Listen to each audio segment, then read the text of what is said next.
Leonardo da Vinci was one of the great geniuses of all time. Best known as an artist, but he was also an inventor and a philosopher. One of da Vinci's epic works was his painting of the Last Supper. Every artist approaches every work a little bit differently. And for this work, da Vinci wanted to find somebody, a model, to sit and pose for each of the people in the Last Supper. One Sunday, he was at Mass in the cathedral in Milan, and he looked up into the choir loft, and he saw a young man that looked just like how he thought Jesus would have looked. He invited the young man to come and pose as the person of Jesus. In fact, he worked for 3 days painting Jesus into this picture of the Last Supper. And then he began to search for the disciples. Very quickly, he found a James and a Peter and a John and a Matthew. In fact, in 11 months, he found and painted 11 of the 12 disciples, all except Judas.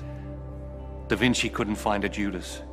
He searched high and low, but he couldn't find a man that looked like what he thought Judas would have looked like. He walked through the streets of Milan, hours a day, just searching the faces of men, looking for his Judas. He left the painting unfinished for 11 years. And one day, he found him. Walking along the street, he found this man. He had this harshness in his face, this hardness in his eyes. He invited the man to come to his studio and pose for this painting.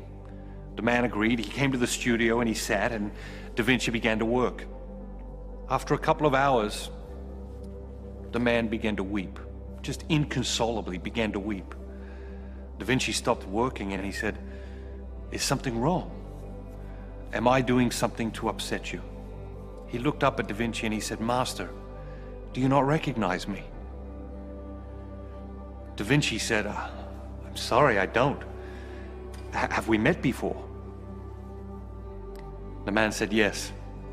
11 years ago, I posed for you in this same painting as the person of Jesus." In each of us, there's a Jesus and a Judas. In each of us, there's that best version of ourselves and that lesser version of ourselves, that second-rate version of ourselves, that worst version of ourselves. And the challenge is to celebrate that best version of ourselves, and we can only really be the best version of ourselves in and through Jesus Christ. John the Baptist said, "He must increase and I must decrease."